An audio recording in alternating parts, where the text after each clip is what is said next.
Yo, baby, you better tell him. This rhythm is rated R. All I keep thinking about is her. But it's more than that to me. Is this the end? Wait for the brother, rising from undercover. Super fly for the 90s, cause I finally discovered. Am I what you missing? I need somebody. I can't believe I never saw you coming over until you put your pretty hand up on my shoulder. You used to be mine when the chips were down. But if sometimes it seems not worth a battle, Can't you see? I need you. you're gonna fall in love. Yes, I'm with you all the way. I wanna touch, I wanna kiss, I wanna hold ya. Yeah, I really wanna get you high tonight. All these feelings that I feel are real. Remember, I'm with you.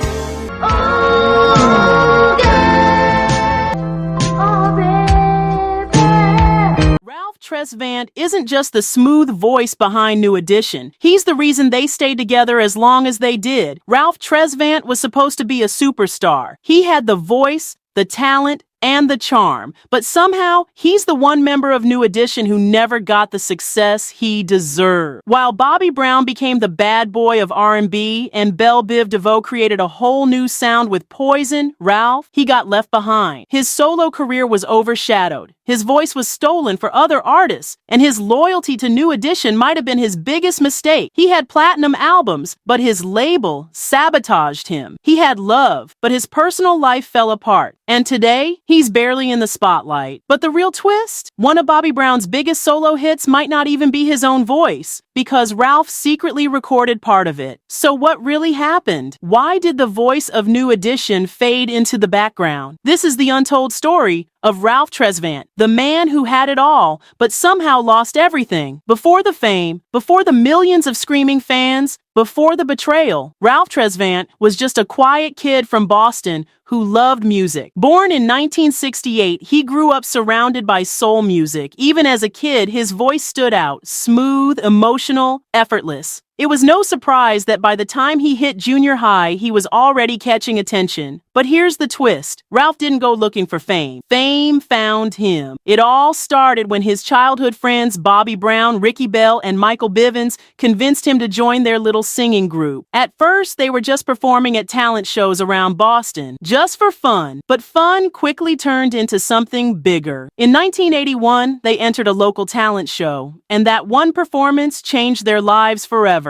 Sitting in the audience that night was Maurice Starr, a producer who saw dollar signs. Starr didn't just want to sign them, he wanted to build them into the next Jackson 5. And just like that, New Edition was born. But here's where it gets interesting. While Bobby Brown had the personality and Ricky Bell and Michael Bivins handled harmonies, the group was built around Ralph's voice. He wasn't just a singer, he was the singer. Every song they recorded, every big hit they had, Ralph's voice was the one leading the way. And at first, everything seemed perfect. They were young, talented, and blowing up fast. Their first single, Candy Girl, 1983, was a hit, peaking at #1 on the R&B charts. At just 15 years old, they were already touring the world, performing in front of thousands. They were being compared to the Jackson 5, but behind the scenes, they were living a nightmare. Because despite selling out shows, despite having a hit album, despite doing everything right, they were broke. And when the first big paycheck finally came in, they were expecting life-changing money. Instead, they got a check for $1.87 to split. That's when Ralph and the rest of New Edition realized the hard truth about the music industry. They weren't stars, they were being used. So they made a bold move. They dumped Maurice Starr, hoping to take control of their careers. But instead of fixing their money problems, things got even worse. And for Ralph, this was only the beginning of the betrayal. By 1985, New Edition was at the top of their game. They were selling out shows, dropping hits like Cool It Now and Mr. Telephone Man, and becoming one of the biggest boy bands in R&B. But behind the scenes, the group was falling apart. And at the center of it all, Bobby Brown. Bobby was always the wild card, missing rehearsals, fighting with management, and trying to turn New Edition into the Bobby Brown Show. The label was done with him. Management started pushing the other members to vote Bobby out, and Ralph, as the leader, had the final say. At first, he refused. Despite Bobby's antics, Ralph saw him as a brother. They had come up together, but the pressure kept building. The group's manager and label executives told them they had two choices: keep Bobby and risk New Edition falling apart, or let him go and keep the group alive. Bobby saw the writing on the wall. He later admitted, "I knew they wanted me gone. I knew I was causing problems, but I also knew I was growing faster than them." Eventually, the group voted him out. And Bobby, he didn't just leave, he exploded. Over the next few years, Bobby became one of the biggest solo artists in the world. His 1988 album, Don't Be Cruel, went 7 times platinum. He was selling out arenas, making millions, and becoming the bad boy of R&B. Meanwhile, Ralph was still with New Edition, stuck in the same system that had been holding him back for years. And the biggest betrayal? When Bobby left, Ralph assumed he'd finally get the solo career he deserved, but instead, the label brought in Johnny Gill. Now, Johnny was a great singer, but his addition completely changed the dynamic. Instead of making Ralph the undeniable frontman,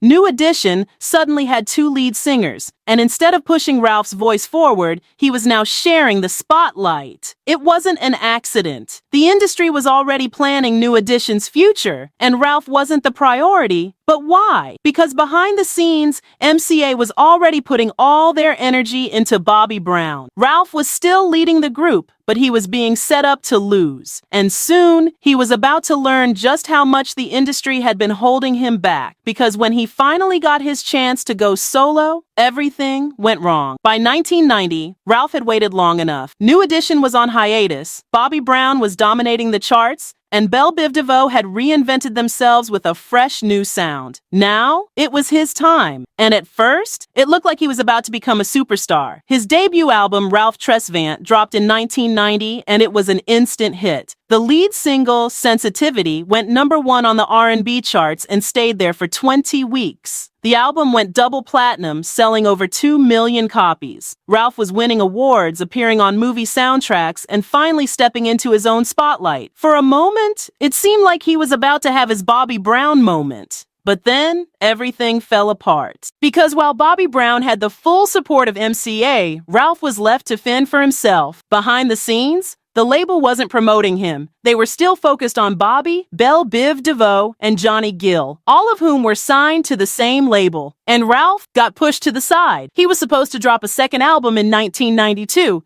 but MCA delayed it. By the time It's Going Down finally came out in 1994, the music landscape had changed. Hip-hop and New Jack Swing had taken over, and Ralph's sound? The label made sure it was outdated. No major marketing, no big-budget music videos, no real push from the label, and just like that, his momentum was gone. Meanwhile, Bobby was still selling millions. Bell Biv DeVoe was still topping the charts, and Ralph was fading into the background. And that's when he realized loyalty doesn't pay. Because while he stayed true to New Edition, while he played the role of the responsible leader, everyone else moved on without him. And as if that wasn't bad enough, one of Bobby Brown's biggest solo hits might not even be fully his own. Because behind the scenes, Ralph was covering for him in ways no one ever knew. This is the part of Ralph's story that almost no one knows. In 1988, Bobby Brown was in the studio recording his album Don't Be Cruel, the album that would make him a global superstar. But here's what the public didn't know. Bobby was missing in action. He was so deep into drugs at the time that he disappeared for days at a time. Producers were on a tight deadline. The label was panicking, and when it came time to record Every Little Step, one of Bobby's biggest solo hits, Bobby was nowhere to be found. So, who stepped in? Ralph. Bobby's own manager later admitted that Ralph had to record the lead vocals on parts of the song just to keep things moving. If you listen closely, you can hear Ralph's voice in the track, which means one of Bobby Brown's most famous solo songs might not even be fully him. And did Bobby ever give Ralph credit? Nope. Instead, Bobby went on to sell millions of albums while Ralph was still struggling to get his label to believe in him. The industry had made its choice. Bobby was the superstar, and Ralph was disposable. But that wasn't the only part of Ralph's life that was falling apart, because while his career was falling apart in slow motion, his personal life was just as messy. For decades, Ralph Tresvant was seen as the smooth, soft-spoken heartthrob of New Edition. On stage, he was charming, romantic, and every R&B fan's dream guy. But behind closed doors, his personal life was filled with heartbreak, betrayal, and unexpected twists. And just like his career, his love life never played out the way it should have. The high school sweetheart and the first divorce. Ralph's first love was his high school sweetheart, Shelly Jean. They met before the fame, before the money, before the tours, when Ralph was just a kid with a dream. For a while, it seemed like he was one of the rare celebrities who would actually stay loyal to his first love. By the time New Edition was dominating the charts, Ralph and Shelly were inseparable. And in 1993, after years of dating, they finally got married. Together, they had 3 children, and for a while, everything seemed perfect. But behind the scenes, their marriage was falling apart. The rumors started almost immediately. Industry insiders whispered that Ralph was cheating on Shelly with another woman, a woman who had been close to him for years. That woman? Amber Serrano. The rumored affair with Amber Serrano. Amber Serrano wasn't just some random woman. She was a lifelong New Edition fan, someone who had followed the group since she was a teenager. By the early 90s, she had gotten closer to Ralph, and over time, their friendship became something more. At least that's what fans believe. Because by 1996, just 3 years after Ralph married Shelly, they were divorced. And many people suspected that Amber had something to do with it. But here's where things get messy. If Ralph had been cheating with Amber, he never admitted it. In fact, he's always denied that their relationship started while he was still married. But the timing? It definitely raised eyebrows, because not long after his divorce from Shelly, Ralph and Amber were suddenly inseparable. The double wedding and 16-year marriage. For years, Ralph and Amber kept their relationship private, but by the early 2000s, it was clear she wasn't just another girlfriend. They were serious. And in 2004, Ralph made things official. But he didn't just marry Amber. He had a double wedding with Ricky Bell. Yes, that's right. 2 New Edition members got married on the same day in the same ceremony. Ralph and Amber, and Ricky and his longtime girlfriend, Amy Correa, tied the knot together in an intimate, private ceremony. For a while, it seemed like Ralph had finally found stability. He and Amber had a son together, Dakari Tresvant, and from the outside looking in, they had a strong, loving marriage. But just like before, it didn't last. After 16 years together, Ralph and Amber quietly separated in 2020. Neither of them made a big public statement. There was no dramatic breakup, no nasty headlines, no accusations. They simply moved on. And soon after, Ralph found himself in another unexpected relationship. The unexpected romance. Ralph and Monique DeBarge. Now, here's where things take a twist. After 2 major relationships and 3 decades in the music industry, you'd think Ralph might take a break from romance. But instead, he found himself connected to another legendary R&B family. His new love, Monique DeBarge. Yes, Monique, ex-wife of El DeBarge from the famous DeBarge family. And if you know anything about the DeBarge family,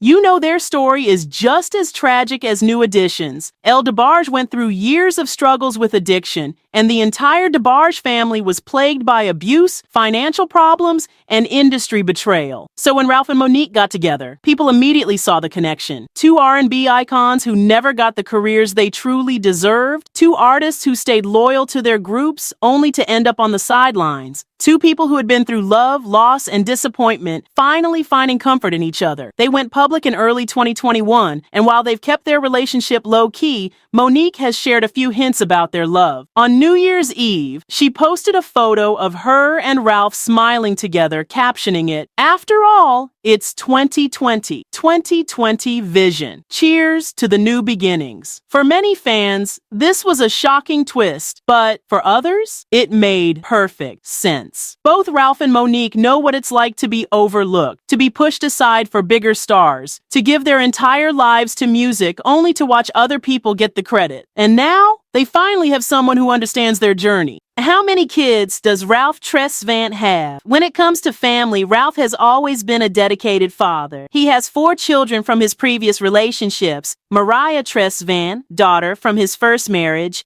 Naquel Tresvant, daughter from his first marriage, Ralph Tresvant Jr., Sakari Tresvant, son from his second marriage with Amber Serrano. Now with Monique, he's also stepped into a blended family as she has 4 children of her own from her previous marriage with El DeBarge. And despite everything he's been through, failed relationships, industry betrayals, and being pushed aside, Ralph has always made it clear his kids come first. One thing no one can take away from him, he's always been a proud father. But while his personal life has had its fair share of ups and downs, one question still remains. Will Ralph Tresvant ever get the credit he truly deserves? After decades in the music industry, after being the voice of New Edition, after watching everyone around him rise and fall, the question remains, where is Ralph Tresvant now? Because while his bandmates all had second chances, Bobby Brown had his solo comeback, Bell Biv DeVoe stayed relevant, and even Johnny Gill got a late career revival. Ralph, he just faded into the background, still making music, but the industry moved on. Ralph never stopped making music, but the truth is, the industry stopped caring. His last solo album, Riz Wa Fair, dropped in 2006, but it barely made a dent. He continued to perform with New Edition, but outside of that, no major hits, no big comebacks. In 2020, he released a single with Johnny Gill called All Mine, but again, it came and went without much attention. And here's the sad truth. By the time Ralph was finally free from record label politics, by the time he could make the music he wanted, the industry had already moved on. R&B had changed. The 90s sound was gone. And Ralph was stuck between 2 generations. Too old school for the new wave of R&B, but too overlooked to be a legacy act like Bobby Brown or Bell Biv DeVoe. Life after the spotlight, becoming a radio host. With his music career slowing down, Ralph took a different path. In 2016, he became a radio host in Boston, launching his own show called Inside the Ride with Ralph Tresvant. It was his way of staying connected to music even if he wasn't the one making it. And for a while, it seemed like Ralph was content. He was still performing with New Edition, still touring, still respected as an R&B legend, but one thing was clear. He was never going to be the star he was meant to be. The New Edition biopic and the messy reunions. In 2017, BET released the New Edition story, a 3-part biopic about the group's rise, fall, and drama behind the scenes. It was a massive success, bringing New Edition's story to a whole new generation of fans. But did it lead to a major New Edition reunion? Not exactly, because once again, Ralph was at the center of the drama. By 2018,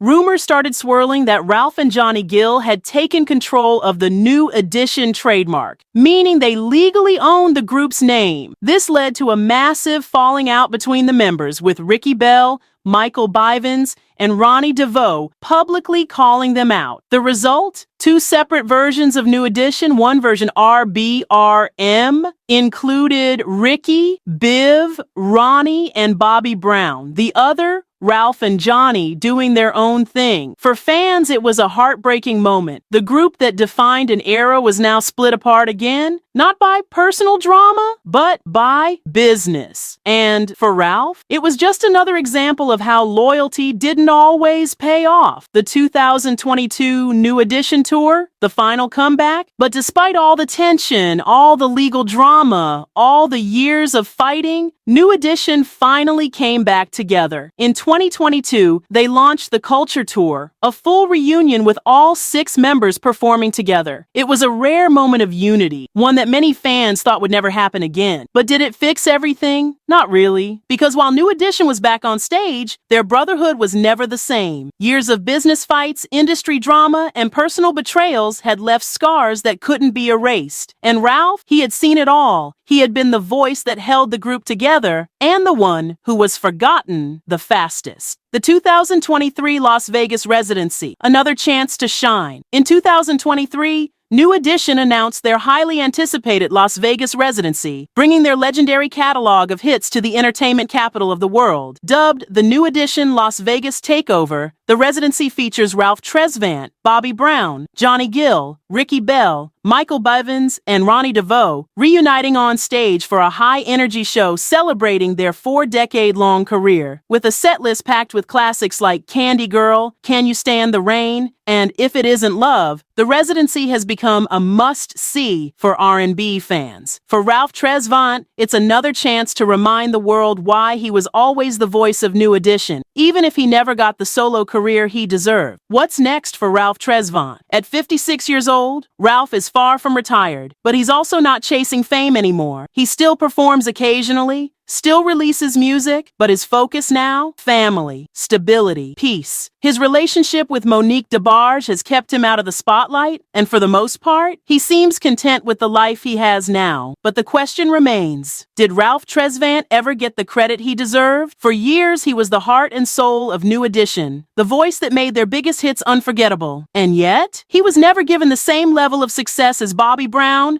Bell Biv DeVoe, or even Johnny Gill. Some say he was too loyal. Some say the industry pushed him aside on purpose. But one thing is for sure. Without Ralph Tresvant, there would be no New Edition. And yet, somehow, he's the one who got left behind. That's it for today's video. If you enjoyed this, hit the like button, subscribe for more, and let me know in the comments. Do you think Ralph was robbed of his success?